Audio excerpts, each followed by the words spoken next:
एक, इस सूरत में आगे चलकर गाय का वाक़या बयान हुआ, इसलिए इसे बकरा गाय के वाक़ये वाली सूरत कहा जाता है।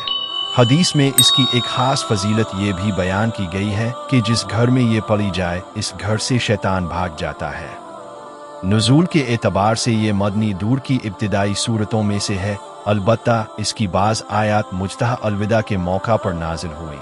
बाज़ उलमा के नज़दीक इसमें 1000 खबर, 1000 अहकाम और 1000 मनहियत है। इब्न कसीर। 3, उन्हें हुरूफ मुक़त्ताअत कहा जाता है, यानी अलहिदा अलहिदा पढ़े जाने वाले हुरूफ। उनके मानी के बारे में कोई मुस्तनद रवायत नहीं है। वलिलिया ए अलिमा इब्न माराद ने, अलबत्ता नबी में अस्सलाम ने ये ज़रूर फरमाया है कि मैं नहीं कहता कि अलम एक हर्फ है, बल्कि अलिफ एक हर्फ, लाम एक हर्फ और मैम एक हर्फ है, और हर हर्फ पर एक नेकी और एक नेकी का अजर 10 गन्ना है।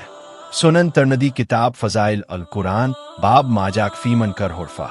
3, इसके मंजिल मन अल्लाह होने में कोई शुबा नहीं, जैसा कि दूसरे मकाम पर है। तिन अज़ना अलुओतियाब लिया रबेफ़नेन मिन्ना रबुन अलिल्माए अलम अलसज। बाज़ उलमा ने कहा है कि ये खबर बमनी नमी है।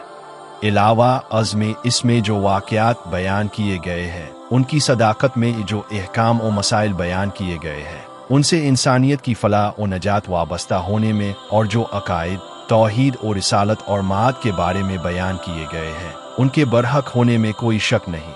4, वैसे तो ये किताब इलाही तमाम इंसानों की हिदायत और रहनुमाई के लिए नाजिल हुई है, लेकिन इस चश्मा फैज़ से सैराब सिर्फ वही लोग होंगे जो आब हयात के मुतलाशी और खौफ इलाही से सरशार होंगे, जिनके दिल में मरने के बाद अल्लाह की बारगाह में खड़े होकर जवाबदही का एहसास और इसकी फ़िक्र ही नहीं, जिनके अंदर हिदायत की तलब गुमराही से बचने का जज्बा ही नहीं होगा, तो उन्हें हिदायत कहाँ से और क्यों कर हासिल हो सकती है।